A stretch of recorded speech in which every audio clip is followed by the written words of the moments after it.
전병헌 두 사람 모두 집으로 돌아갔습니다. 구속영장이 나란히 기각이 됐습니다. 애청자 여러분 안녕하십니까? 두 사람 모두 혐의를 다툴 여지가 있다는 겁니다.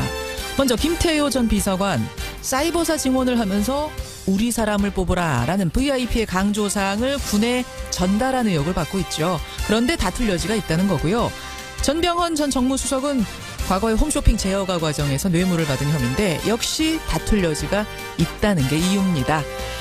신구 권력을 넘나들던 검찰 수사의 칼날이 번번이 법원의 문턱에서 삐끗하는 모양새입니다. 그렇다고 과거 적폐 수사의 기세가 꺾여서는 안 될 테지요. 좀 꺾였으면 하는 한파는 오늘도 대단하네요. 언제까지 이렇게 추울 건지 이건 잠시 후에 인터뷰로 좀 풀어보겠습니다. 김현정의 뉴스쇼 지금부터 출발합니다.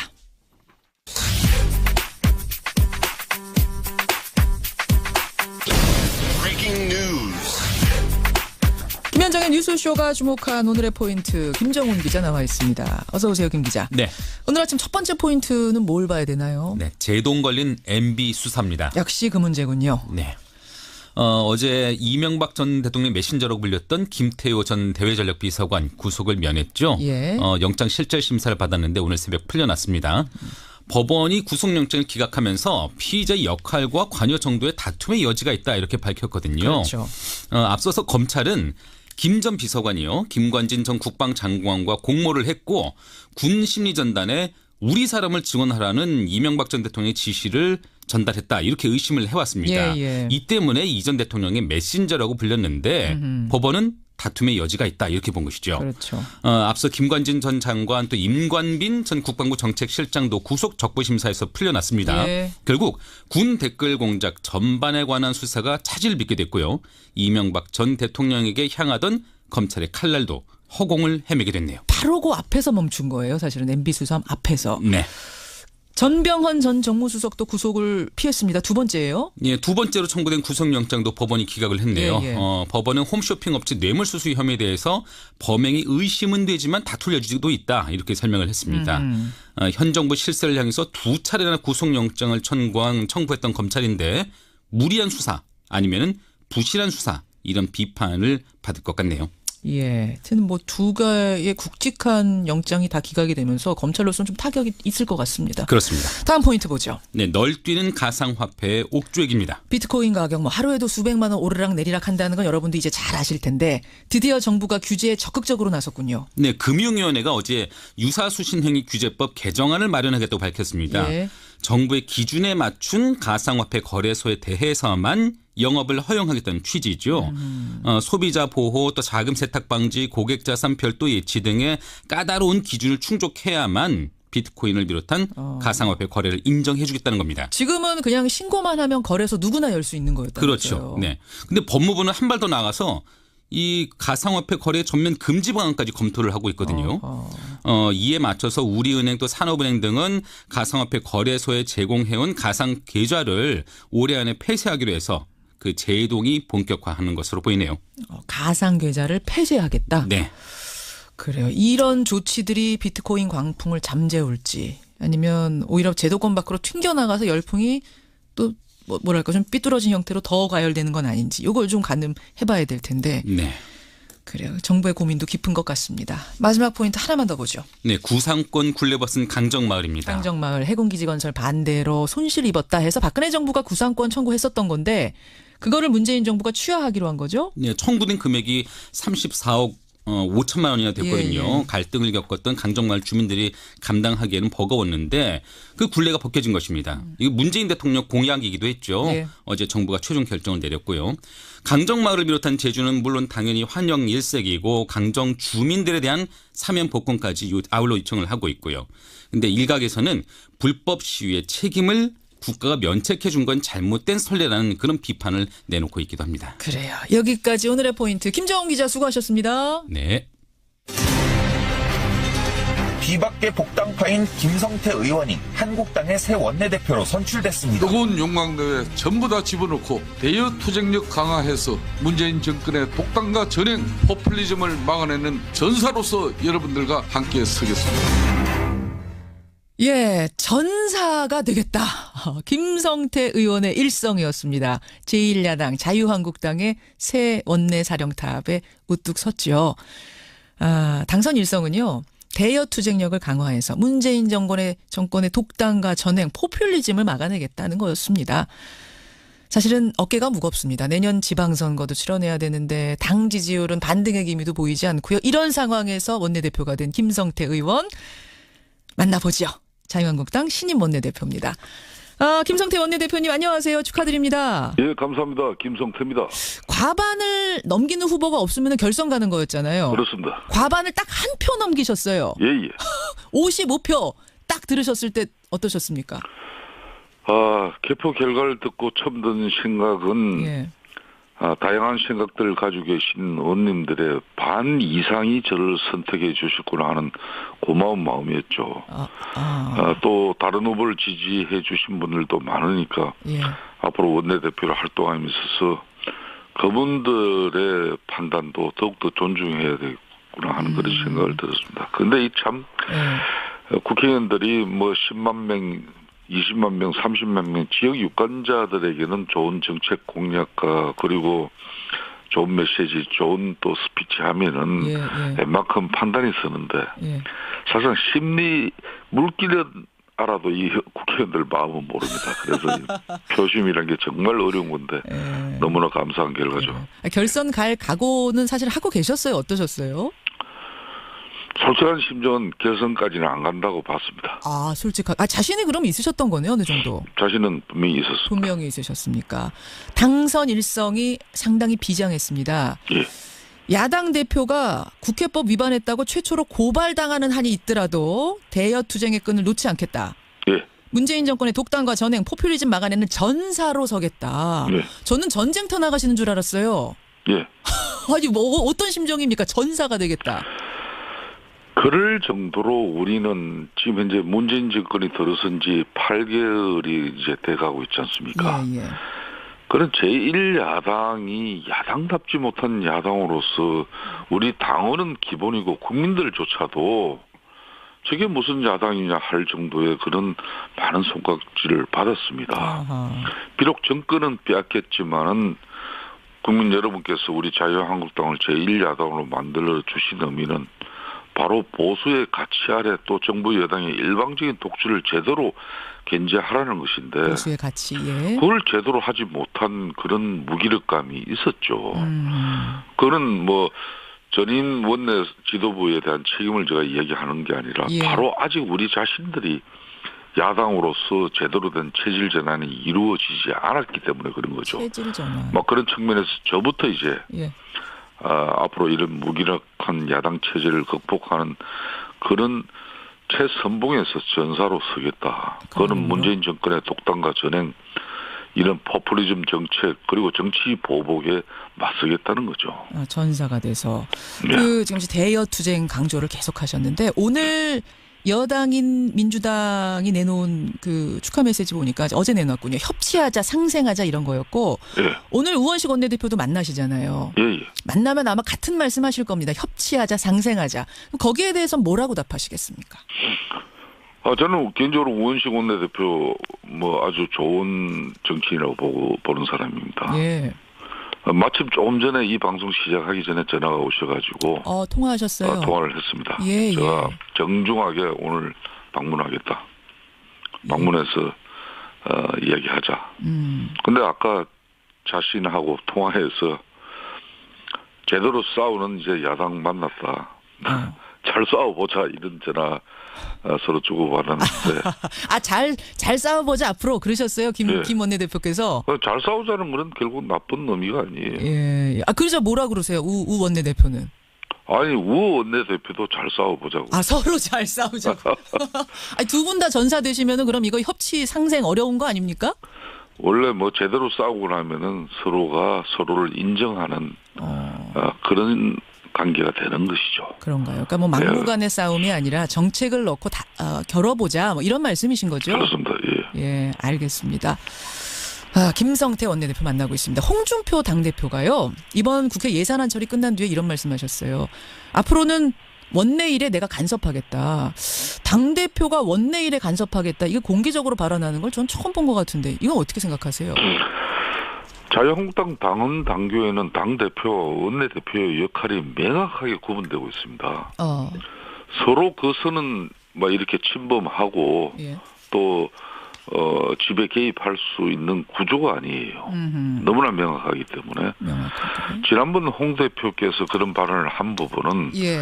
예산안 처리 과정에서 국민들 뜻이나 우리 당원 뜻의 뜻은 전혀 이게 아닌데 일방적으로 무기력하게 처리된 그 모습, 특히 제1야당인 자유한국당을 패싱하면서 국민의당과 예산안 처리를 가지고 밀실 뒷거래까지 하면서 한마디로 우리 당은 그런 상황에서 우리 당은 뭐 했냐. 그런 질타를 그런 표현으로 한 것뿐입니다. 홍 대표의 질타의 표현이지 정말로 간섭을 하실 건 아니라고 생각하시는 건가요? 저는 그렇게 보고 있습니다. 예. 홍 대표님하고도 사담으로 그런 얘기들 나눠보셨어요? 그렇습니다. 어제 저녁에도 예. 많은 그 주가원들과 저녁을 하면서 예.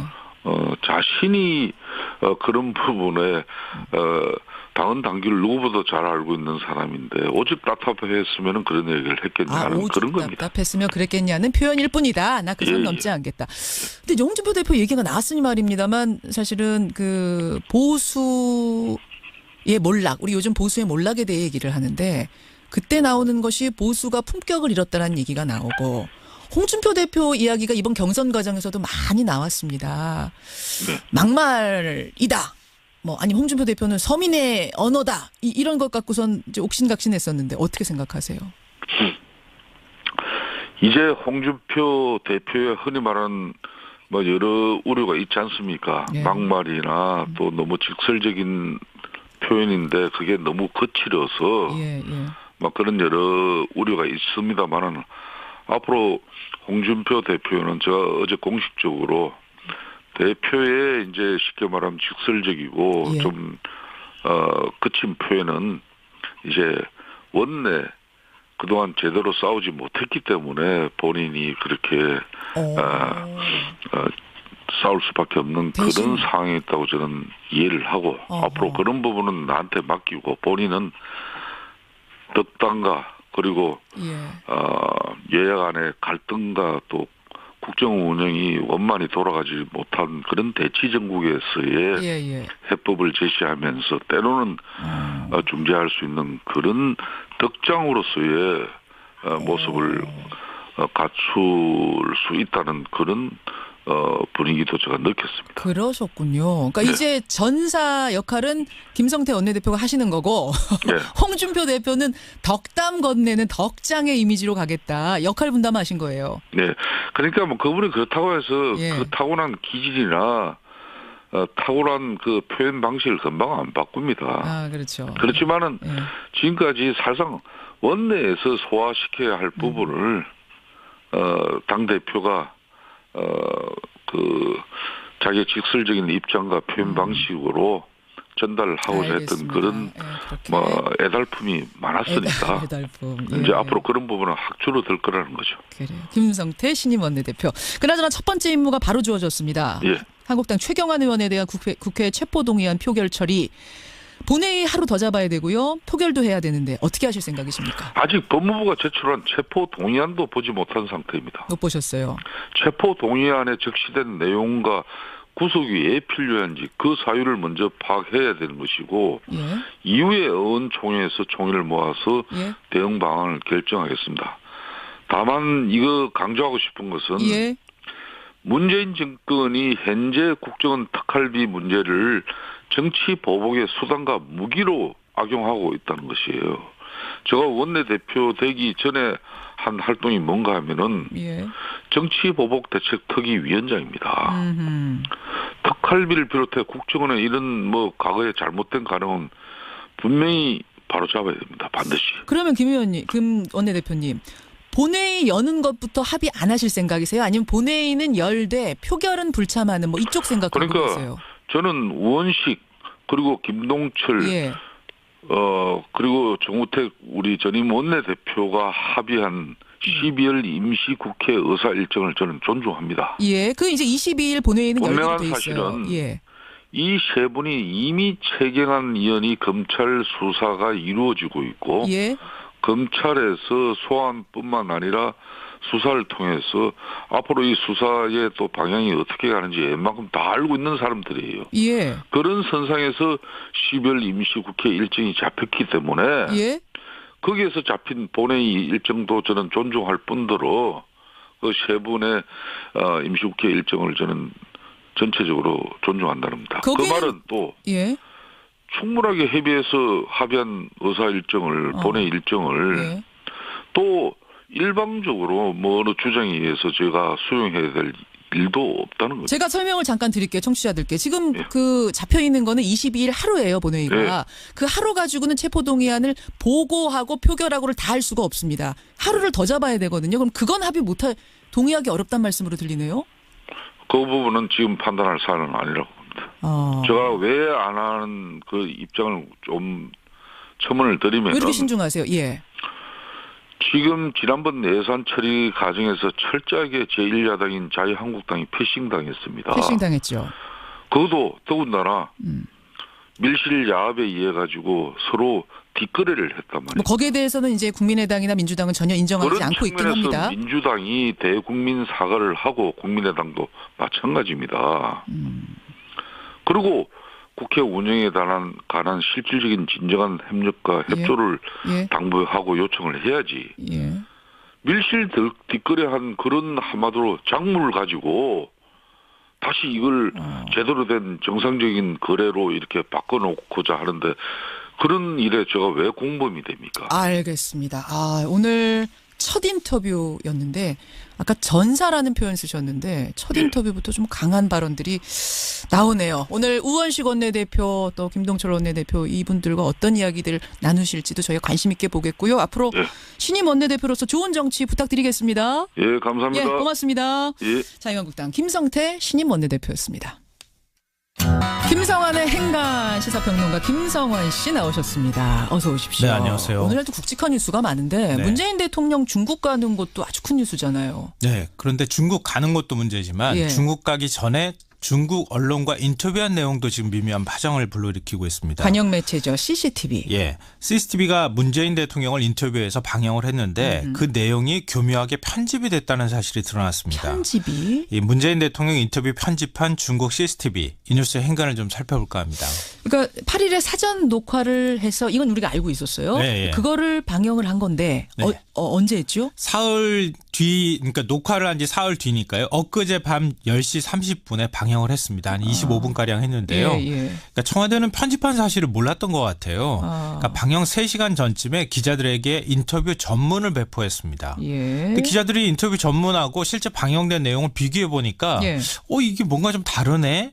이렇게 해서 찾아보게 된 거예요. 근데 뭔가 문재인 대통령 발언이 통째로 삭제된 부분이 많이 발견이 됐는데요. 근데 그러니까 원래 예. 이 저 녹음을 하면 인터뷰를 하면 그걸 다 보내는 건 아니에요. 네, 물론 그래요. 편집은 하긴 합니다만 그렇다고 해서 그 사람의 뉘앙스가 바뀌거나 이러면 안 되거든요. 그 발언의 원칙이거든요. 의도하고 맥락이 달라지면 안 안 되는 되는 거죠. 거거든요. 예. 근데 대표적인 부분이 산불 정책 질문에 대한 답변인데요. 예. 아시다시피 산불 정책은 사드 추가 배치, 미국 미사일 방어책에 참여, 예. 한미일 군사동맹 이 세 가지 하지 않겠다는 건데요. 그렇죠. 진행자가 산불 정책을 어떻게 이양할 건지 밝혀달라 이런 질문을 던졌는데 예. 문재인 대통령이 이렇게 답변했습니다. 잘 들어보십시오. 예. 한국은 이미 사드에 관한 입장을 밝힌 바 있다. 그것은 결코 새로운 입장이 아니다. 과거부터 한국이 지켜왔던 입장이다. 이렇게 얘기했거든요. 근데 CCTV는 여기에서 그것은 결코 새로운 입장이 아니다. 요것만 쏙 드러냈습니다. 그러니까 마치 전향적으로 문재인 대통령의 입장이 바뀐 것처럼 뉘앙스를 바꿔놨다는 겁니다. 예. 뭐 이외에도 여러 가지 이제 발언들이 바뀐 것으로 지금 확인이 되고 있는 상황입니다. 그래요. 문재인 대통령의 인터뷰를 편집했다. 대통령 인터뷰를. 이 뉴스의 행간 이면에는 뭐가 숨어 있는 건지 아니면 진짜 단순한 실수인지 어떻게 봐야 돼요? 절대 실수는 아니죠. 아닙니까? 그러니까 행간이 있는 건데요. 첫 번째 행간은 마사지를 해도 너무 심하게 했다입니다. 마사지. 이명박 박근혜 정부 시절에 사실은 마사지 얘기 많이 나왔었는데. 네, 대통령의 발언을 일부 삭제하거나 수정을 해서 발언의 맥락을 좀 다르게 언론에다가 알려준 건데요. 그렇죠. CCTV는 마사지를 해도 너무 심하게 했습니다. 아예 대놓고 사드 질문만 집중적으로 던졌습니다. 인터뷰 처음부터 사드 갈등으로 양국 관계가 악화됐다 이렇게 얘기를 하면서 시작하고요. 인터뷰 형식도 굉장히 특이해요. 어떻게요? 우린 보통 질문답 이렇게 되잖아요. 예. 근데 그게 아니라 질문답 해설이 들어가요. 인터뷰에. 질문 답하고 나서는 거기에 대해 해설을 하고 또 예. 다시 질문 답. 그리고 해설해주고. 특이하네요. 그러니까 이걸 자기식대로 해석을 했다고 해도 과언이 아닌 것 같은데요. 그러면서도 자기 입맛에 맞지 않거나 거북스러운 발언은 드러냈다고 하는 예를 겁니다. 들면 어떤 거요? 예를 들어서 북한은 경제적으로 작고 경제적으로 뒤처진 나라다. 이렇게 표현한 부분, 비판한 부분들은 문 대통령이 드러내버렸고요. 북한 비판한 건 드러내고. 네, 한중 양국이 제재와 압박을 해야 한다. 이렇게 얘기한 부분도 사실 중국의 입장과 미묘하게 좀 다를 수 있기 다르죠. 때문에 드러냈고요. 드러내고. 그리고 평창 동계올림픽에 시진핑 주석이 직접 참석하는 걸 검토한다고 약속했다. 이 부분도 통째로 싹 드러냈어요. 그거 이제 문 대통령이 그렇게 약속하신 적이 있어요라고 네, 얘기했는데 시진핑 주석이 그렇게 약속했어요. 중국이 보기에 조금 불편했는지 어땠는지. 시진핑 주석차 들어가가지고 그런 것 같아요. 그러니까 이건 그냥 마사지한 수준이 아니라 전신 마사지 수준으로 편집을 했다고 해도 과언이 아닙니다. 와, 그러네. 두 번째 인간은요? 두 번째 인간은 CCTV는 국빈에 무례했다입니다. 저도 지금 그걸 지적하려고 했는데, 그러니까 전신 마사지를 하더라도 어떻게 한 나라의 대통령, 그렇죠. 국빈 방문을 앞둔 사람의 인터뷰를 이렇게 전신 마사지를 할 수가 있나? 한중 정상회담 얼마나 힘들게 성사됐습니까? 예. 문재인 대통령 방중 정말 힘들게 이루어졌거든요. 예. 그리고 그냥 실무 방문도 아니고 국빈 방문입니다. 그러면 방문국 대통령 또 그 언론의 입장에서 최대한 존중하는 모습을 보여줘야 하거든요. 물론이죠. 그러니까 사전 녹화하더라도 편집할 때 조심스럽게 해줘야 되는 거고 예. 자칫하면 외교적 갈등으로 비화될 수 있으니까요. 그렇죠. 그런데 중국 CCTV 진행자는 산불 정책에 대해서 구체적으로 입장을 밝혀달라고 자꾸 다그치는 모습을 보였고요.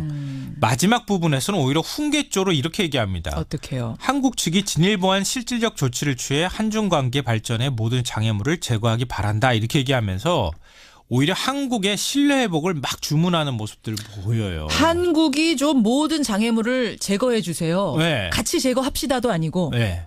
진행자가 이게 중국 정부 당사자도 아니고 무슨 뉴스 진행자나 인터뷰 진행자가 이런 식으로 얘기합니까? 중국에서 뭐 영웅이 되려고 작정을 하고 인터뷰를 한 건가요? 대통령한테 훈계를 하면서 마무리를 지었어요. 네. 마지막 행간은요? 마지막 세 번째 행간은 한중 정상회담의 예고편에 불과하다입니다. 예고편처럼 느껴지셨습니까? 중국 CCTV는 관영 매체예요. 관영 매체죠. 관영 매체가 이런 입장 취했다는 얘기는 정상회담 때에도 사드 문제 가지고 계속 이렇게 얘기가 될 거라는 걸 우리가 예감해 볼 수 있다는 거죠. 걱정되네요. 오늘 국빈 방문하는데. 좀 잘 풀었으면 좋겠습니다. CCTV부터 이렇게 시작을 했다. 이런 배경을 가지고 우리가 이번 방문 지켜봐야겠습니다. 네네. 김성환 씨 수고하셨습니다. 네, 고맙습니다. 뉴스쇼 2부 출발합니다. 지금 서울의 온도가 영하 10도, 체감온도 영하 14도입니다. 어제보다 한 1도 오르긴 했습니다만 여전히 살을 내는 이 북극 한파가 계속되고 있는데요. 도대체 이 강추위는 언제까지 이어질지, 이번 한파는 도대체 어떻게 생긴 건지, 이번 겨울 날씨는 어떠려고 이러는 건지 오늘 첫 순서 날씨 얘기 좀 해보겠습니다. 최순실 국정농단의 내부 고발자 K스포츠재단 노승일 전 부장 여러분 기억하시죠? 2017년을 보내는 소회가 누구보다 남다를 것 같습니다. 오늘부터요, 이 2017년을 마무리하면서 우리가 다시 만나고 싶은 인물들 한 명씩 차례로 만나볼 텐데요. 그 첫 순서 노승일 전 부장 만나보도록 하지요. 국정농단 관련된 재판들 그나저나 지금도 계속 열리고 있는 거 우리가 알고 있습니다. 지난주에는 장시호 씨가 예상보다 높은 형량을 받아서 많은 주목을 받기도 했는데요. 그때 얘기가 나왔던 것이 바로 플리바게닝이란 거였습니다. 플리바게닝. 생소하긴 합니다만 장시호 씨는 왜 플리바게닝의 혜택을 받지 못했는가, 여러 가지 이야기들이 설왕설래했지요. 오늘 라디오 재판정에 이 플리바게닝을 올려보겠습니다. 50원의 단문 100원의 장문 유료 문자 샵 1212 카톡 레인보우까지 열어놓고 출발합니다. 오늘 날씨 정말 춥습니다. 날씨가 뉴스입니다. 이런 말씀 드렸는데요. 오늘 아침도 날씨가 뉴스입니다. 정말 살을 에이는 듯이 춥습니다. 오늘 아침 서울의 기온이 영하 12도고요. 철원은 영하 18도까지 떨어졌습니다. 경기 가평, 경북 북부 지역에 내려졌던 한파주의보는 한파경보로 강화가 됐습니다. 물론 겨울은 춥죠. 하지만 춥다는 걸 감안해도 근래 이 무렵의 추위와는 비교도 되지 않을 만큼 지금 동장군의 기세가 대단한데요. 왜 그런 건지, 또 이 추위는 언제까지 계속될지, 올겨울 날씨는 어떤 건지 잠깐 예측을 하고 가보죠. K웨더 반기성 예보센터장 연결이 되어 있습니다. 반기성 센터장님 안녕하세요. 네, 안녕하십니까. 아니 도대체 왜 이렇게 추운 겁니까? 올겨울이 좀 이례적으로 빨리 오기도 했어요. 그런데 이제 가장 큰 원인은 아무래도 강한 한파가 내려오는 것은 첫 번째는 이제 북극 한기가 남아있기 때문이죠. 북극에 있는 한기가 여기까지 내려왔어요. 네. 우리나라 그 5km 상공에 영하 30도의 한기가 내려왔는데, 예. 12월에 영하 30도 선이 내려온 경우는 상당히 이례적이거든요. 그렇죠. 이 한기가 내려와서 이제 우리나라 북동쪽, 그러니까 지금 저 러시아하고 만주 국경 부근에서 상층 저지 저기압을 만들었습니다. 예. 이게 뭐냐면 일종의 이제 블로킹 저기압이라고 부르는데, 그러면 이게 고기압이 동쪽으로 이동하지 못하게 만들어요. 그러니까 북쪽의 차가운 공기가 우리나라 쪽으로 계속 유입되고 강화시키는 역할을 하거든요. 예. 또 한기를 우리나라 쪽으로 끌어내리는 역할도 하고요. 차가운 고기압이 계속 위치하다 보니까 예. 추운 날씨를 보이는 겁니다. 아니 근데 그 북극에 있는 한기, 영하 35도짜리 한기가 왜 이렇게 내려온 겁니까? 이례적으로? 지구온난화의 하나의 뭐 영향이라고 우리가 보는데, 이 북극에 보면은 저 폴라보텍스라고 부르는 극소용돌이 기류가 있습니다. 그게 뭐예요? 극을 갖다가 중심으로 해서 회전하고 있는 하나의 소용돌이라고 우리가 얘기를 하는데, 근데 이게 굉장히 강한 북극의 한기입니다. 예. 이게 보통 겨울에는 이 북극의 한기를 막아주는 역할을 하는 것이 제트기류입니다. 근데 문제는 이 북극의 기온이 낮을 때는 북극하고 중위도 안에 그 기온 차이가 커지면서 제트기류가 아주 강하게 동서운동을 해요. 동서로. 북극의 한기가 내려오는 걸 막아줍니다. 이 제트기류가. 근데 이제 이 기후 변화로 인해서 북극의 기온이 올라가다 보니까 예. 북극 기온과 중위도 기온 차이가 상대적으로 줄어들게 되거든요. 예. 그러다 보면은 북극 한기를 막아주는 제트기류가 약해지면서 동서 운동보다는 오히려 남부 운동을 합니다. 남쪽으로 내려오는 운동을 하죠. 예. 북극 한기가 남쪽으로 길게 내려오면서 예. 이 지역은 아주 혹한이나 이 한파가 내려오게 되는 것이죠. 그러니까 상대적으로 북극의 기온이 이제 제가 그 기후 변화로 따뜻해졌다고 하더라도 예.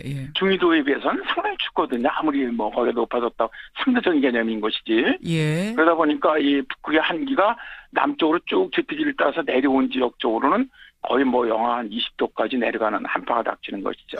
저는 이제 좀 이해가 되네요. 그러니까 저는 지금 지구온난화 때문에 북극의 온도가 많이 올라갔다 그러는데 겨울은 왜 더 추워지는 건가 이해가 잘 안 됐었는데 말씀 듣고 보니까 북극의 온도는 내려갔다고 해도 굉장히 추운 거죠. 근데 이제 북극과 중위도의 온도차가 크면 클수록 제트기류가 더 활발하게 그 사이를 막아주는데 양쪽으로 왔다 갔다 하면서 네, 맞습니다. 이 부분이 약해지면서 그러니까 그 막아주던 역할을 못 해주는 거군요. 네, 그렇습니다. 네. 그렇기 때문에 지구 온난화가 돼도 겨울은 더 추워지는. 사실은 뭐 많은 분들이 지구가 기온이 상승하고 있다. 예. 그런데 왜 겨울에는 더 춥냐?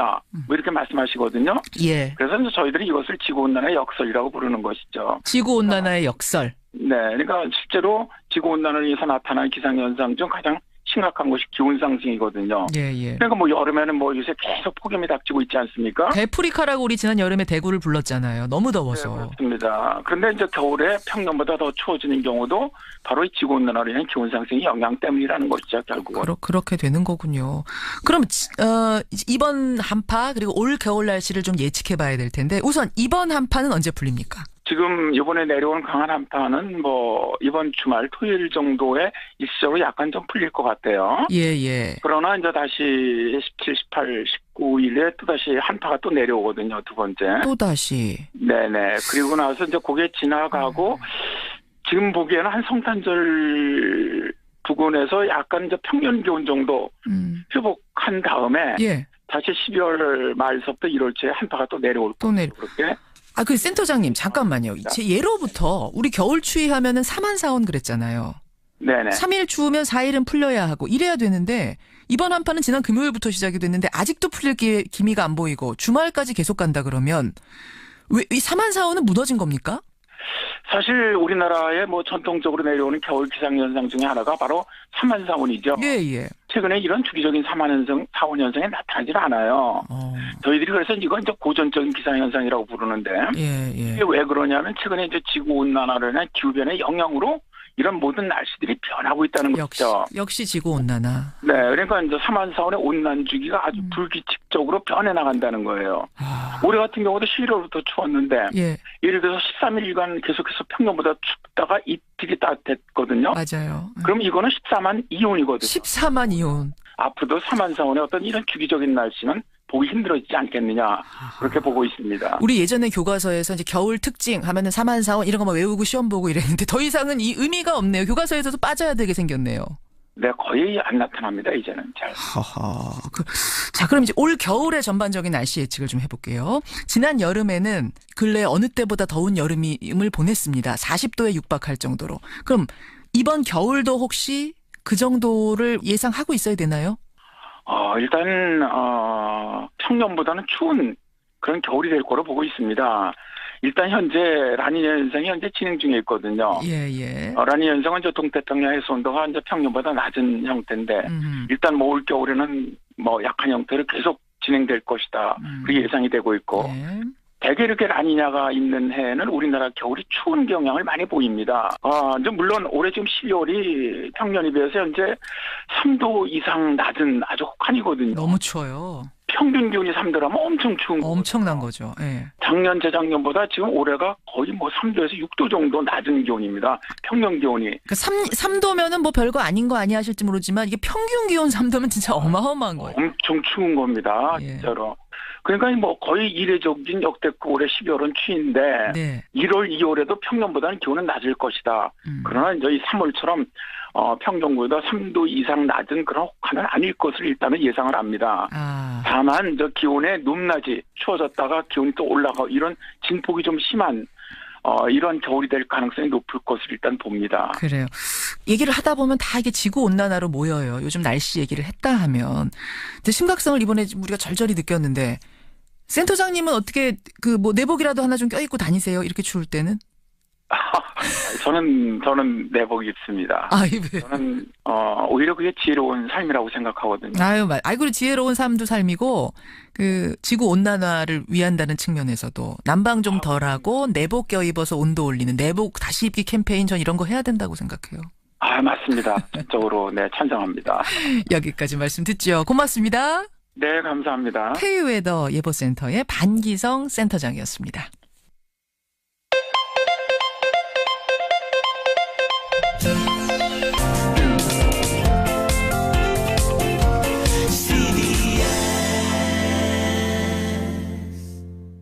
(2017년) 하면은 여러분은 어떤 일들이 제일 먼저 떠오르세요?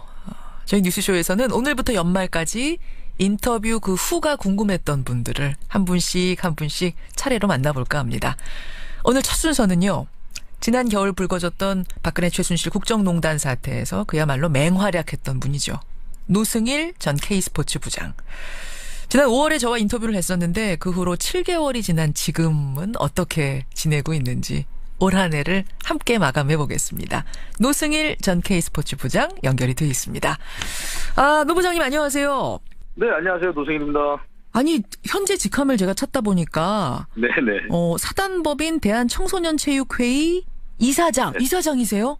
네, 맞습니다. 예. 대한청소년체육회 그러면은 이게 무슨 공기관입니까? 아닙니다. 이거 공기관은 아니고요. 예.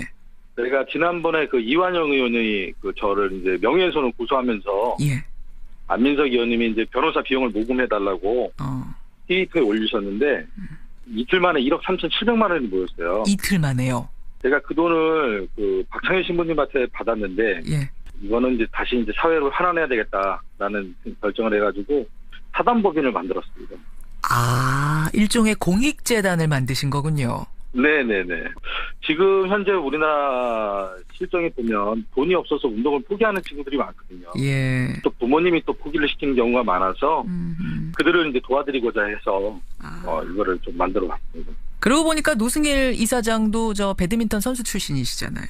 맞습니다. 그렇죠. 저도 이제 그 6년서부터 제가 이제 운동 선수 생활했거든요. 예, 그렇죠. 그렇죠. 그런 어린 시절의 기억이 있어서 어쨌든 승진하셨네요, 이사장으로. 어렵습니다. 2017년 돌아보면 참 다사다난했습니다. 태블릿 PC 발견되면서부터 시작된 이 국정농단 사태가 촛불 집회로 이어지고 탄핵에 또 새로운 대통령 선거까지 격동이란 말을 이거 아무데나 못 붙이는 건데 여기다가는 붙여도 괜찮죠? 네네, 맞습니다. 노승일 이사장의 올해는 어땠습니까? 돌아보자면. 2016년 12월 22일 날 이제 5차 청문회 이제 참고인으로 참석을 하면서 그렇죠. 그다음에 1월 9일 날이 이제 2차 참고인, 그다음에 1월 24일 날 최순실 재판 증인, 예. 2월 9일 날 헌법재판소 증인, 5월 4일 이재용 재판 증인, 맞아요. 6월 5일 날 박근혜 재판 증인을 마지막으로 해서 이제 법원을 이제 안 가고 있습니다. 일단 축하드리고요. 더 이상 안 가셔도 된다는 거에. 네. 정말로 굵직한 역사적인 재판에 다 증인으로 가신 거네요. 네, 예, 예. 돌아보면은 아쉬운 것도 많고, 또한 뭐 잘한 일이라고 생각하는 건 아무것도 없는데, 지금 현재적으로 봤을 때는 아직 그 박근혜 재판이 마무리가 안 됐잖아요. 안 됐죠. 재판에 또 참석을 안 하고, 예. 입을 꽉 다물고 아예 그냥 도리돼서 전 대통령으로서의 할 행동들은 아니다라고 생각합니다. 아, 대통령다운, 전 대통령다운 행동이 아니다. 네네. 네. 최순실 씨 같은 경우에는 11월 24일 재판에서 오열을 했다 그래요. 오열, 울부짖으면서 네. 차라리 나를 사형시켜달라 이랬다는 거 아닙니까? 네. 억울하다. 이 부분은 보면서 어떠셨어요? 본인이 솔직하게 뭐 억울한 면은 없을 것 같아요. 뭐 최순실하고 제가 이제 2014년 3월부터 같이 뭐 있었잖아요. 그렇죠. 그런 거 같이 지켜봤을 때는 뭐 쇼맨십에 불과한 게 아니냐. 쇼맨십 보여주기 위한 울부짖음이었다? 네네네. 그 최순실이 2016년 10월달에 독일에서 입국을 하면서 예. 검찰에 출석을 하면서의 그런 모습들을 좀 더 다시 한번 상기시켜 보면, 그다음에 이제 2017년 특검에 출석을 하면서 예. 더 이상의 민주검찰이 아니다 이러면서 이제 소리를 질렀었거든요. 대한민국 검찰, 민주검찰 아니다 하면서 막 소리 지르고 또 청소 아주머니가 욕하시고 막 이랬던 장면 떠올라요. 요소마다 본인이 이제 어떤 퍼포먼스를 보여줬거든요. 네, 그런 것들이 제가 봤을 때는 다 쇼맨십과에 불과하다. 최순실표 퍼포먼스. 네네네. 그러니까 본인이 그런 그 요소마다의 퍼포먼스와 그다음 쇼맨십을 보여줌으로써 움직일 수 있는 사람들이 있잖아요. 지금 현재 보수단체 이런 쪽에서 더 많이 뭐 정부에 항의하고 검찰에 항의하고 법원에 항의할 수 있도록 그런 거를 또 만들기 위해서 그러한 퍼포먼스를 벌이지 않았나 이렇게 생각합니다. 네. 지금 이제 박근혜 재판, 최순실 재판 이야기를 했는데 네네. 저는 그 우리 노승일 이사장 인터뷰 5월에 인터뷰했던 것 중에 제일 기억에 남는 것이 그때 이제 정유라가 입국하기 전이었어요. 정유라 씨가 입국하기 전이었는데 노승일 이사장이 이런 말씀하셨죠. 네. 정유라는 어디로 튈지 모르는 럭비공 같은 인물이다. 그래서 입국을 하면 네. 이 수사 방향이 어떻게 될지 모른다. 어디까지 불지 모른다. 막 이런 얘기 하셨잖아요. 네. 정확하게 보셨더라고요. 네. 일단은 제가 이제 정유라랑 독일에서 약 한 3개월간 같이 생활하면서 예. 정유라랑 또 대화할 수 있는, 얘기할 수 있는 시간적인 부분들이 요소마다 있었거든요. 대화를 하면서 이 친구의 행동을 관찰해 본 결과가 이제 럭비공이라는 이제 표현이 나온 거죠. 그래요. 그 당시 정유라 씨 입국하고 나서 특검팀의 차를 타고 엄마도 몰래 가가지고 그 엄마한테 불리한 증언했던 거 그거 보고 국민들 굉장히 많이 놀라셨거든요. 그걸 보면서도 노승일 이사장은 저럴 수 있겠다는 생각 끄덕끄덕 하신 거예요? 예, 맞습니다. 왜 그러냐면은 정유라는 또래 생각보다는 더 깊은 생각을 할 수 있는 친구였어요. 그래요? 깊은 생각을 할 수 있다. 보기에는 좀 네. 철부지 같은 행동도 하고 뭐 그래 보이는데. 당시에 독일에서 같이 있었던 정유라를 도와줬던 아주머니한테 얘기를 들었을 때는 예. 저한테 그 아주머니가 그렇게 얘기하더라고요. 뭐라고? 회장님은 절대 정유라를 못 이긴다. 왜? 정유라는 보통 아이가 아니다라는 얘기를 했었거든요. 최순실 씨는 엄마는 정유라 못 이긴다? 그러니까 상상을 초월하는. 그러니까 최순실이 생각했던 수를 뛰어넘어서 예. 더한 수를 써서 지금까지도 회장님은 정유라를 한 번도 이긴 적이 없다 이렇게 얘기를 했어요. 그렇군요. 그러면 사실은 특검팀 차 타고 가서 엄마에게 불리한 증언해 한 것이 그 당시로서 정유라 씨로서는 사실은 최상의 판단을 한 거잖아요. 그렇죠. 그럴 수 있는 인물이라고 보신 거군요, 보면서. 네네, 그렇죠. 그래요. 그것도 참 돌이켜보면, 올 한 해를 돌이켜보면 참 국정농단 재판의 명장면 중에 하나였는데 사실 특검이 밝혀낸 게 특검팀 스스로는 30%라고 했어요. 근데 노승일 이사장은 지난 5월 인터뷰에서 10%도 안 된다고 하셨었죠. 네, 맞습니다. 그러면 나머지 90% 중에서 이런 부분은 좀 더 밝혀졌어야 하는데 못내 아쉽다. 2017년 보내면서 못내 아쉽다 하는 부분이 있다면 어떤 걸까요? 제가 생각할 때 가장 아쉬운 점은 예. 문화계. 문화계. 최순실이 체육을 이용을 해서 예. 기업에게 돈을 받으려고 했던 그 상황들. 그러면 최순실은 과연 미르라는 문화재단을 갖고 기업에게 돈을 받으려고 하지 않았을까라는 그런 생각을 하게 되는 거죠. 아니 미르라는 거 만들면서 이미 후원금 많이 받았다는 거는 밝혀진 거잖아요. 네네. 일단 K스포츠 재단을 만들면서 예. 각 기업마다 후원금을 받았잖아요. 받았죠. 네, 그 상황에서 그 개별적으로 또 기업과 컨택을 해서 추가적인 또 지원을 받으려고 했어요. 예. 그렇다고 보면은 또 미르의 그 사업을 이용을 해서 기업과 컨택한 적은 없냐? 저는 이걸 좀 의심을 갖는 거죠. K스포츠를 통한 기업으로부터의 후원 말고 협찬 말고 미르를 통한 건 또 없는지 이 부분. 네. 처음에 국정농단은 미르 때문에 먼저 주목을 받다가 그다음에 이제 K스포츠까지 이제 왔거든요. 맞아요. 예. 그러고 난 다음에 K스포츠 쪽에 이제 집중이 된 거예요. 노승일 부장은 그때 K스포츠 부장이셨던 거예요. 그렇죠. 그 미르 얘기는 사실은 증언해줄 내부에 누군가가 또 나타났다면 더 많은 걸 밝혀낼 수도 있었을 거다 이 말씀. 그게 지금 돌이켜보면 가장 아쉬운 부분이죠. 그러네요. 말씀 듣고 보니 정말 그러네요. 자, 2017년을 지금 정리하고 있습니다. 노승일 전 K스포츠 부장 만나고 있는데요. 저는 말이죠. 그 국정농단 사태, 그러니까 피의자로 연루된 그 사람들 제외하고 네. 국정농단 전과 후가 가장 드라마틱하게 바뀐 사람을 꼽으라면은 노승일 이사장 같아요. 과찬했습니다. 아니 이게 참 너무 파란만장하지 않습니까? 스스로 생각해도. 예, 제가 좀 파란만장하게 살긴 살았는데 제 인생에 원래 이거는 없었거든요. 이럴 줄은 몰랐어요. 네네. 돌이켜보면 이제 좀 어느 정도 정리가 된 상황에서 돌이켜보면 어떻습니까? 국민들한테 일단은 죄송해요. 저는 국민들한테 그 빚을 졌어요. 하나의 빚은 저도 국정농단 세력과 같이 거기에 포함돼서 일했던 사람이고. 물론 모르고 고용이 된 거였지만 어쨌든 뭐 잠깐이든 어쨌든 일한 건 맞다. 네네. 그 부분 죄송하다.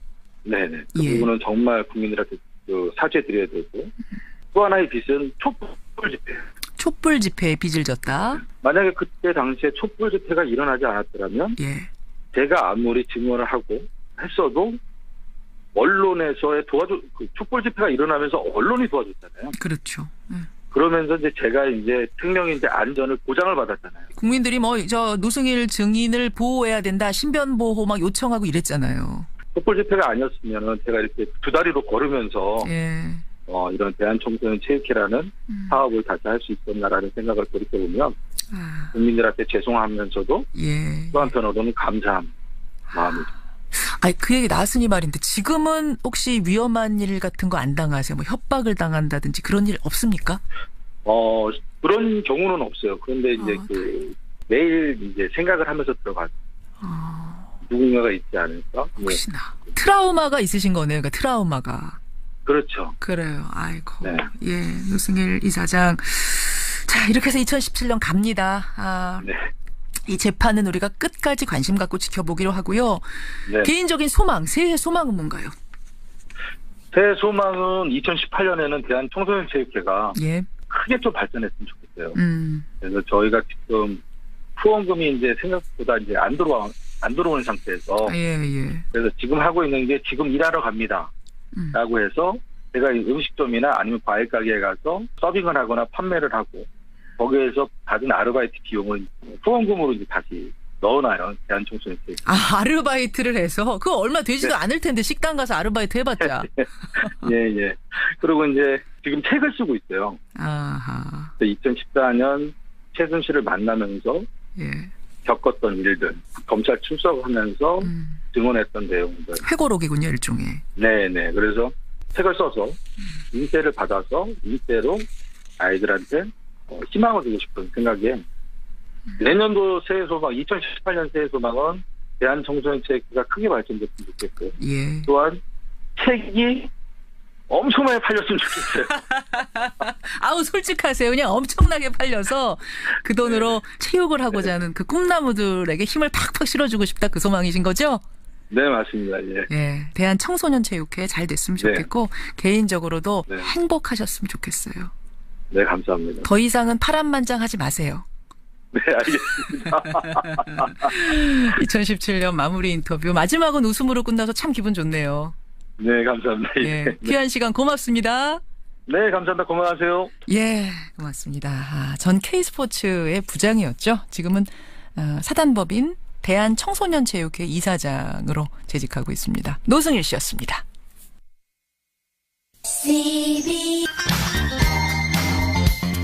김성태 새 원내대표 인터뷰 들으시고는 많은 분들이 뭐 주문의 문자, 당부의 문자들 보내주셨어요. 이영무님은 지난 과거에 대해 철저히 반성하고 정직한 보수로 확 거듭나길 바랍니다. 이런 문자 주셨고 8923님은 김성태 의원이 한국노총 위원장 출신이시죠. 초심 잃지 않고 노동자들의 처우 개선, 사회적 약자를 위한 정치도 해주기 바랍니다. 그러셨어요.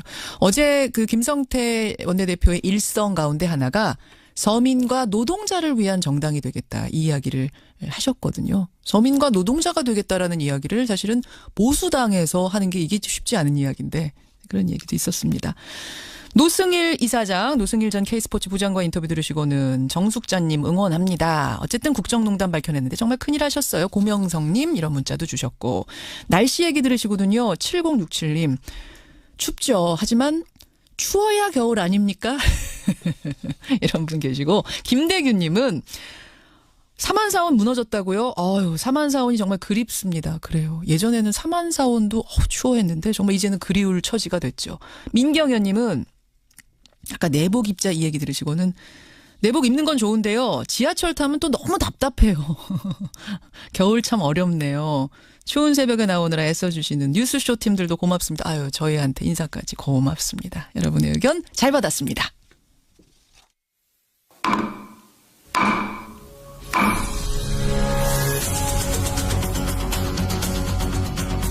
뉴스쇼가 수요일에 마련하는 코너입니다. 라디오 재판정.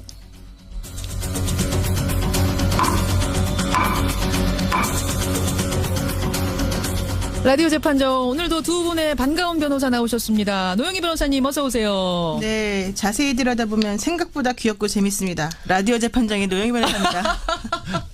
아니 누가 안 귀엽고 안 재밌대요? 왜 그런? 아유 또 나이가 들어가니까 또 왕년에 좀 귀여웠는데. 백성훈 변호사님. 네, 안녕하세요. 백성훈 변호사입니다. 제가 할 말이 없네요. 죄송합니다. 노영희 변호사님이 정말 귀여우세요. 그러니까 알고 있죠. 저도 맨 처음에 무서워했었는데요. 지금은 누님이지만 이제 귀엽다고 제가 오늘 저 그렇게 해드리는 걸로 하겠습니다. 그렇게 하는 걸로. 괜찮습니다. 이런 분위기. 그나저나 두 분 춥잖아요. 많이 추우시죠. 그렇죠. 내복 오늘 아까 얘기하다 보니까 내복 얘기가 자꾸 나오는데 입으셨어요? 저는 어제부터 조금 기침이 나오려고 그래서 위쪽만 간단하게 입었는데 간단하게 입는 건 뭐예요? 있어요. 그 내복 중에 이렇게 두껍고 긴 거 말고 예. 반팔처럼 생긴 거 있습니다. 이제 특정 상표를 말하기 뭐해서 반팔로 된 거. 네, 그리고 저는 요즘에 롱패딩으로 겨울 나고 있습니다. 롱패딩 입고 노영희 변호사님은 귀여우신 변호사님께서는 어떻게? 사실 입어야 되는데 저는 며칠 전부터 콧물이 나오긴 하는데도 그냥 끝까지 버티고 있습니다. 근데 보니까 좀 춥게 입고 다니세요. 어휴. 옷이. 너무 이 젊음을 아직도 아니 게 아니라 나시는. 차에 옷이 있어가지고 차를 타고 다니니까 주로 안 걸어 다녀가지고 제가 좀 약간 잊어버리고 다니더라고요. 보니까. 어쨌든 제가 요즘 나오시는 분들마다 내복 입으시나 체크하고 있어요. 아까 반기성 됩니다. 센터장 인터뷰 여러분 들으셨지만 이 한파가 다 지구 온난화 때문이랍니다. 그러니까 우리가 내복을 입어서 조금이라도 환경에 좀 도움을 주자. 네. 이런 취지. 내복 입으면 도움이 되나요? 그렇죠. 되죠. 네. 난방을 좀 이런 거 안 덜해도 하니까. 되니까. 이제 간단하게 입지 마시고 제대로 좀. 알겠습니다. 자, 오늘 라디오 재판정 들어가기 전에 오늘 새벽에 구속영장이 기각된 두 사람 얘기부터 좀 나눠봐야겠습니다. 김태효 전 비서관. MB정부 시절에 우리 사람을 뽑으라라는 이 VIP의 지시를 국방부에 전달한 혐의를 받고 있는데 네. 구속영장 기각이 됐어요. 그러니까 지금 그 사건의 구조를 좀 보면 예. 김관진 전 국방장관이 김태효 비서관에게 전달을 하면 김태효 비서관이 이명박 전 대통령에 보고하고 또 역으로 지시를 받아서 말씀하셨던 것처럼 군사이버사령부에 우리 사람을 뽑으라. 이제 뭐 성향을 가려서 뽑으라. 뭐 이런 얘기들을 또 전달했다.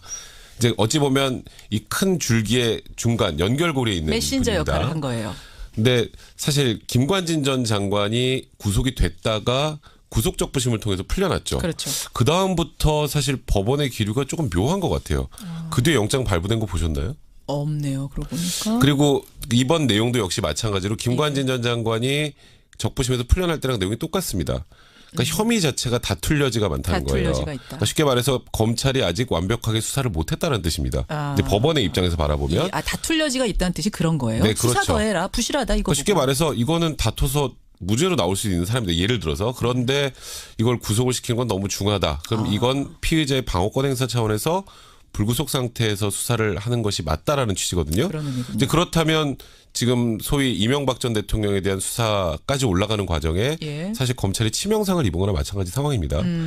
또 거기다가 이제 전병헌 전 정무수석 같은 경우에는 두 번째 영장이죠. 전병헌 전 정무수석은 그러니까 국회의원 시절에 홈쇼핑 업체에서 뇌물 받은 혐의를 받고 있는데 한 번 기각됐고 이번 두 번. 이번에 이 전 수석도 역시 다툴 여지가 있다. 네, 맞습니다. 근데 그건 조금 헷갈리는 부분이 있어요. 이번에 그 영장 기각하시면서 그 피의자의 뇌물 관련 범행이 의심되기는 하나. 그러니까 의심된다는 말을 쓰셨거든요. 예. 이미 드러난 그 보좌관의 행위에 대한 인식 정도나 관여 범위 등에 조금 다툴 여지가 있다 이렇게 말씀하시면서 그럼에도 불구하고 객관적인 자료가 수집돼 있고 핵심 관련자들이 이미 구속돼 있으니까 증거인멸 가능성이 없다. 그래서 영장 발부 안 하겠다 이거거든요. 그러니까 이런 식의 그 영장 기각 사유는 사실 예전 같으면 상상할 수가 없는 기각 사유예요. 그게 무슨 말씀이세요? 예전 같으면은 이런 정도의 범죄가 소명이 되고 혹은 증거가 많이 수집돼 있고 객관적으로 여러 핵심 관련자들이 구속돼 있으면 당연히 구속을 시켰어요. 예전에는. 그래요. 근데 오히려 이제는 그런 것들이 있기 때문에 구속을 안 시킨다는 거예요.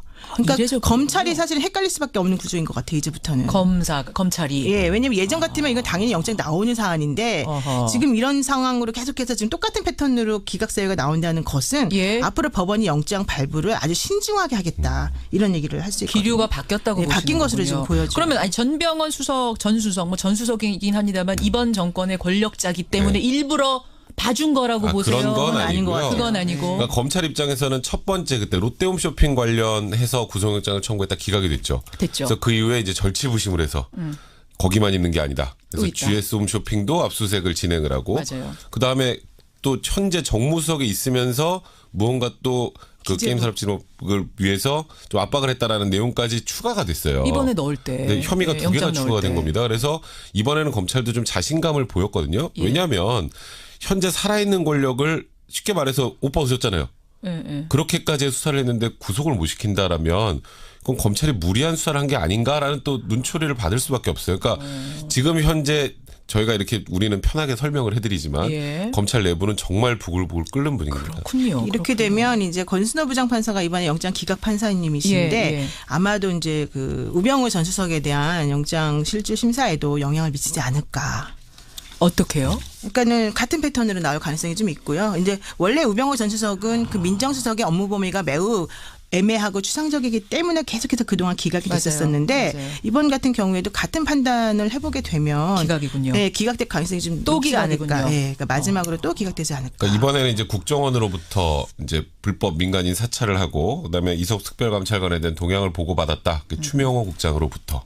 그게 이제 이번에 가장 핵심적인데 얼마 전에 기억하실지 모르겠지만 최은수 국정원 2차장이 영장이 기각됐죠. 그랬죠. 거기도 메신저예요. 메신저 개념이랑 가깝습니다. 물론 최은수 차장은 뭐라 그랬냐면 추명호 국장이 직접 보고라는 걸 알고 있었지만 알고 묵인하는 정도였지 내가 관여는 안 했다라고 주장을 했는데 어쨌건 지금 우병우 수석 관련해서는 지금 영장이 지금 3번 기각됐나요? 두 번 기각됐나요? 2번 기각되고 세 번째죠. 한 사람한테 영장 3번이나 청구한 것도 흔치 않은 일이에요. 그런데 검찰 입장에서도 이번에 또 기각되면 그럼 우병우 수석은 도대체 수사를 하는 거냐 안 하는 거냐라는 또 국민적 비난을 받을 수밖에 없어요. 그러니까 검찰 입장에서는 정말 법원에서 영장을 발부해 줬으면 하는데 지금 조금 전에도 말씀드렸지만 법원의 영장을 발부하는 기류가 조금 바뀌어가는 것 같긴 해요. 이런 기류라면. 그래서 우병우 전 수석에 대해서도 영장 발부를 자신하기 좀 어려운 분위기 아니냐. 그런데 또 하나 중요한 거는 그 영장 실질 심사를 청구를 하게 되면 구속영장 청구하면 보통 그 다음 날이나 혹은 아무리 늦어도 그 다음 날 그러니까 이틀 정도 안에 실질 심사가 이루어지는데 이번에는 오히려 3일이나 시간을 주었고 또 변호인 측으로 하여금 이제 의견서를 제출할 수 있는 충분한 기회와 시간을 제공하겠다. 이렇게 얘기가 되고 있거든요. 아마도 그거는 방어권을 제대로 행사해라. 이런 주문으로 들려서 지금 아마 검찰은 바짝 긴장하고 있을 것 같습니다. 이렇게 기류가 바뀐데 이유가 있는 거예요? 사실 그 이유를 저희가 뭐 명확하게 이것 때문이다라고 판단하기는 좀 어렵지만 그 기점이 딱 그 김관진 전 국방부 장관 구속적부심으로 석방된 이후부터예요. 그때부터. 왜냐하면 그 당시에 석방 뭐 물론 적부심에 석방이 될 수 있겠죠. 그런데 석방이 되려면 특별한 이유 사정 변경들이 있어야 되는데 없이 됐죠. 그게 전혀 없이 영장 전담 판사의 판단을 그대로 뒤집었기 때문에 제가 그냥 일반인 시점에서 질문을 드리자면 혹시 검찰하고 지금 법원하고 기싸움하는 거 아니냐. 그러니까 이런 질문을 할 법은 하거든요. 기싸움하고 있는 거 아닌가 판사들하고. 사실 저는 아니길 바랍니다만 검찰 내부에서는 그런 분위기로 읽고 있는 것 같아요. 검찰은. 법원을. 네. 그렇군요. 어쨌든 기류가 상당히 변했다. 영장을 청구하는데 영장을 발부하는데 신중해졌다. 근데 그게 지난번에 김명수 대법원장이 그 구속적부심에서 뭐 김관진 씨 등이 풀려나는 것에 대해서 이제 여론에서 얘기들이 많이 나오니까 그러지 말아라라고 말씀하신 그 메시지하고 사실은 일맥상통하죠. 당시 구속적부심에서 풀어준 것은 법원의 판단이었고 정당했다라고 한다면 같은 궤에 있는 김태호 전 보좌관에 대해서 마찬가지였다. 이런 얘기인 거죠. 그래요. 오늘 이 질문이 사실 굉장히 많이 들어왔는데 먼저 이야기를 좀 나눠봤습니다. 그리고 오늘 라디오 재판정 주제로 가겠습니다. 오늘은요. 장시호 씨 재판 얘기를 좀 해보려고 그래요. 장시호 씨. 2년 6개월형을 받고 법정 구속이 됐죠. 여러분 그 장면 생생하게 기억하실 거예요. 장시호 씨가 나가면서도 뭐 우리 아들은요. 이제 이런 거 아니면 아들 데리러 가야 되는데 뭐 이런 얘기하고 또 장시호 씨 재판이 우리 주목을 받았던 건 특검의 복덩이 아닙니까? 도움을 굉장히 많이 줬기 때문에 좀 혜택을 받을 거다라고 생각했는데 오히려 구형량보다 실제 형량이 더 높게 나왔어요. 그러면 지금까지 도우미 역할한 건 아무 소용 없었던 거냐? 플리바게닝이란 게 우리는 정말 전혀 실제적으로 없는 거냐? 이런 논의들이. 사실 그 기억할지 모르겠지만 작년 12월 8일 날 장시호 씨가 구속이 됐습니다. 그리고 6개월 구속기간이 지나고 유일하게 풀려났죠. 국정농단 관여자 중에 유일하게 특검에서도 뭐 다시 영장을 재청구하거나 연장할 필요가 없다라고 해서 풀어줬어요.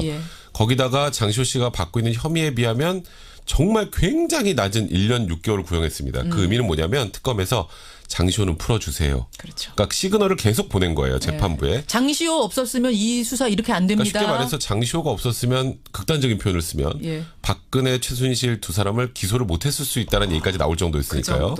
그 정도로 정말 수사에 적극적으로 협조를 했는데 이번에 재판부 김세현 부장이 바라보기에는 그래 아무리 수사에 협조를 했다고 하지만 사법적 정의라는 게 있는데 이 정도 사안이면 쉽게 말해서 4년에서 5년을 구형할 만한 사안인데 1년 6개월 구형은 좀 너무 낮다. 나는 집행유예로 풀어줄 생각이 없다. 그래서 사법적 정의를 살린다는 시점으로 그런 관점으로 징역 2년 6개월 선고하고 법정 구속이 됐죠. 자, 바로 그 지점에서부터 플리바게닝이라는 것이 논의의 테이블에 오르기 시작했습니다. 우리나라는 지금 공식적으로 없는 거죠. 없습니다, 여러분. 플리바게닝. 그러니까 도움을 준 사람들한테는 혹은 뭐 죄를 자백하거나 이렇게 한 사람들한테는 좀 형을 가볍게 해주는 거예요. 덜어주는 자는 요건데 오늘 저희가 찬반을 나누지는 않겠습니다만은 저부터도 잘 몰라서요. 좀 배워보는 자세로 이렇게 한번 플리바게닝 얘기를 나눠보려고 합니다. 들으면서 여러분의 의견도 좀 보내주시면 되겠습니다. 50원의 단문 100원의 장문 유료 문자 샵 1212 카톡 레인보우까지 열려 있습니다.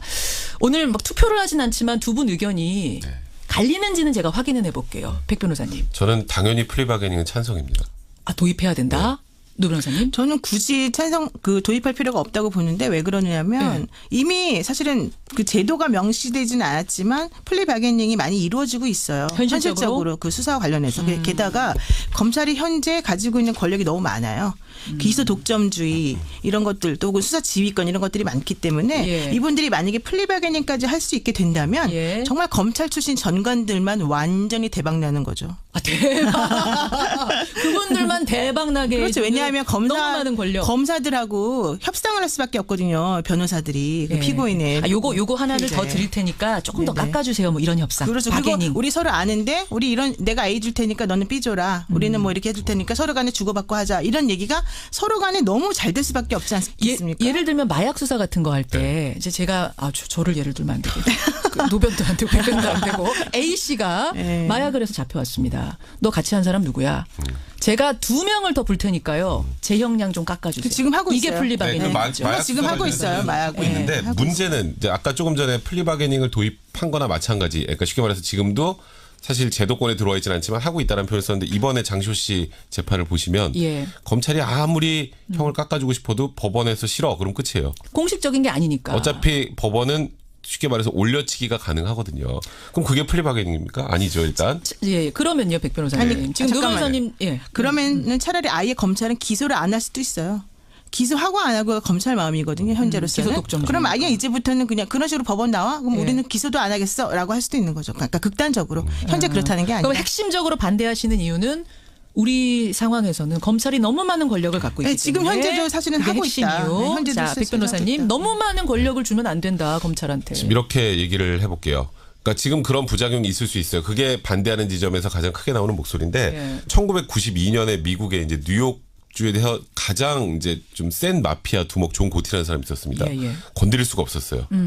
이게 도무지 뭐 누군가가 불나 그러면 죽어버리고 뭐 이런 상황이 되다 보니까 근데 거기서 최측근 오른팔이 존 고티가 16건의 살인에 관여됐다는 진술을 합니다. 대신에 본인의 형은 다 깎았죠. 아, 미국은 공식적으로 플리베갱이 있죠. 모든 범죄 인정이 모든 됩니다. 범죄 있죠. 그래서 소위 말하는 뉴욕 마피아 전체를 소탕했어요.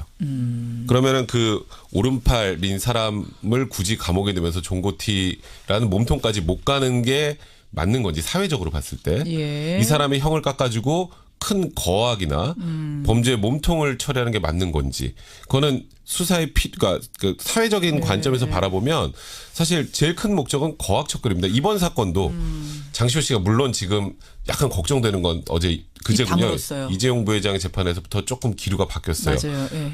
그러다가 이제 무언가 국정농단 재판 자체가 헝클어지면 예. 그럼 그게 과연 사법적 정의 실현인지. 예. 예. 그러니까 장시호 씨를 처벌을 강하게 하는 게 맞는지 결국 몸통이었던 박근혜 최순실의 범죄 사실에 대해서 입증을 하는 게 맞는 건지 근데 그런 것들을 비교해 볼 필요가 있어요. 맞는 말씀이긴 한데 미국의 제도랑 우리 제도가 다르잖아요. 거기는 배심원제를 주로 하고 있고 우리는 주가 그게 아니고 뭐 이런 근데 것들. 그래서 영미법계의 전유물이라고 했던 플리바게닝 제도를 예. 작년에 일본도 도입을 했습니다. 일본. 왜냐하면 사회적으로 필요하기 때문에 왜냐하면 범죄는 점점 지능화되고 조직화되는데 검찰한테 그에 걸맞지 않은 칼을 주고 야 거악을 다 척결해라고 하면 그게 오히려 좀 모순이라고 봐요. 실용적인 입장으로 보자. 노 변호사님. 근데 플리바게닝이라고 하는 게 말로는 없지만 사실은 있는 거예요. 왜냐하면 검찰에서 장시호 씨 같은 경우에 원래 1년 6개월에서 15년형까지 선고할 수 있었던 것인데 구형도. 근데 1년 6개월을 구형을 하고 이제 2년 6개월 한 거기 때문에 사실은 거의 최하한으로 사실은 선고가 된 셈이고요. 또 우리나라 같은 경우에 현재 지금 뭐 말씀하신 것처럼 거학척결의 그런 차원에서 기본적으로 수사 협조하는 사람들에 대해서는 다른 여타 범죄가 있어도 그거를 기소하지 않는다던가 아니면 아예 여러 가지 측면에서 뭐 혐의를 좀 빼준다던가 이런 방식으로 많이 진행이 되고 있고 또 하나 중요한 건 내부 증언자 형사 면책제도라고 하는 것을 검찰에서 도입하려고 그랬었어요. 내부 증언자 형사 면책. 네, 그러니까 내부 증언 같은 것들이 있어야지만 수사가 진행이 될 수 있는 그렇죠. 그런 것들이 있잖아요. 아까 그 뭐 조폭 같은 네, 경우. 뭐 뇌물죄도 그렇고 네. 이제 그런 죄들 같은 경우는 도입하자라고 했는데 법원이 반대를 해서 결과적으로 이제 못한 셈이 됐는데 법원의 기류는 좀 반대 기류겠죠, 당연히. 그렇겠죠. 근데 어쨌든 간에 그런 것들이 필요하다는 걸 알고 있기 때문에 그런 것들이 제도화는 되어 있지 않지만 여러 가지 방법으로 그분들에 대해서 수사를 협조하면 도와주는 방식이 진행되고 있고 지금 현재 예를 들면 국정원의 그 이현수 기조실장 같은 경우가 지금 그런 형식으로 진행이 되고 있거든요. 근데 이왕 그렇게 현실적으로 되고 있으면 그냥 아예 제도권으로 넣어버리자. 그거를 암암리에 그렇게 하는 것보다는 플리바게닝 제도를 특정 범죄 몇 가지 정도는 정해서 선정을 해서 그렇게 결정을 하는 게 오히려 옳은 거 아닌가요? 네, 그래서 그러니까 검찰에서 그러니까 암암리에 지금 플리바게닝을 하고 있다라고 하는데 이번처럼 법원을 기소하지 못하니까 본인이 검찰이 원했던 결과가 나오지 않으면 그래서 수사나 공소유지에 문제가 생긴다면 그게 더 문제 아닌가요? 그래서 지금 얘기되고 있는 게 뇌물죄, 알선수재죄, 알선수뢰죄, 배임죄, 횡령죄예요. 근데 5대 보세요. 중대 범죄에 대해서만. 이 범죄들 한번 들어보세요. 뇌물죄, 그다음에 배임죄, 횡령죄, 알선수재죄 전부 다 무슨 죄입니까? 전부 다 재벌이라던가 아니면 권력을 가진 사람들끼리끼리 저지르는 범죄들의 유형일 경우가 많아요. 그러면 그 안에서 같은 범죄를 저지르고 나쁜 행위를 다 해놓고도 이제는 이거를 내가 신고하고 혹은 고발하고 적극 증언해주고 자기는 빠져나가는 방법이 하나 될 수 있고 또 하나는 이런 식의 범죄를 저지르는 사람들이 플리바게닝이 도입이 되게 되면 다른 피고인들의 다른 피해자들도 마찬가지로 이런 걸 이용하거나 악용할 수 있다는 거예요. 이거 제 배경 설명을 잠깐 할게요. 그러니까 플리바게닝을 전면 실시는 못하더라도 5대 중대 부패에 대해서만 하자라고 그렇죠. 지금 검찰이 추진 중이거든요. 근데 그 검찰의 부분에 수건이에요, 대해서 이게. 수건 사업이에요. 네, 저번에 한번 도입하려다 실패하고 그다음 이번에 묘하게 장시호 재판하고 이게 좀 맞물리긴 했어요. 네, 그래서 분위기가. 조금 전에 노변님 말씀하신 진짜 그 5개만 해주면 그럼 다른 범죄는 형평성은 이건 어떻게? 그러니까 일단 이 5개 범죄가 쉽게 말하면 거학척결에 제일 부합하는 그런 범죄이기도 하고요. 입증하기가 제일 어려운 범죄이기도 합니다. 이것들이 지금 5개가 뇌물 그거는 준 사람이 안 불면 절대 들키지 않아요. 계좌로 안 써줘요. 뇌물 같은 거. 그렇기 때문에 잠시만요. 그래서 일단은 이런 범죄에서 조금 전에 말씀하셨던 것처럼 그러면 같이 나쁜 짓 해놓고 불고 본인만 빠져나오는 게 말이 되느냐. 완전히 빠져나오는 건 아니죠. 그 기소 전에 형량을 협상을 하고 대신에 말 그대로 뇌물을 받은 부패한 그런 공무원들이나 그럼 고위 관료들이나 이런 사람들을 처벌해 나가는 게 사회적 정의에 훨씬 더 부합하는 거 아닙니까? 하나만 말씀드릴게요. 이 제도 도입하면 변호사들은 좋습니다. 저도 좋습니다. 다만 그게 옳으냐 하는 문제인데요. 이렇게 되면 유전무죄, 무전유죄가 고착화될 가능성이 높고요.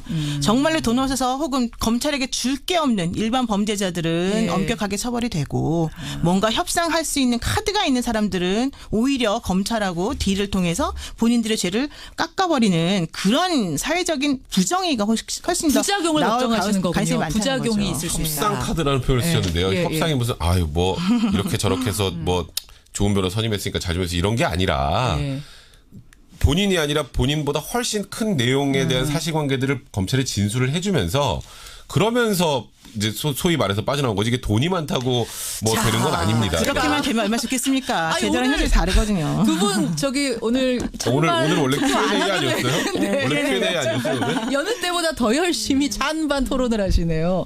오늘 저희가 지금 표를 세진 않았어요. 여러분들이 보내주신 표를 세지는 않았지만 바깥에서의 얘기가 미세하게 플리바게닝 찬성 쪽이 우세하다고. 또 그걸 또 미세하게 세셨어요. 미세하게 하셨습니다. 플리바게닝 A부터 Z까지 이야기 나누면서 찬반 토론까지 하고 나니까 좀 뭔지 알 것 같고 어떤 게 부작용인지 어떤 게 장점인지 생각하는 계기가 됐습니다. 두 분 고생하셨습니다. 네, 고맙습니다. 백 변호사님 긴 내복 입으시고요. 네, 알겠습니다. 고맙습니다. 백성문 변호사.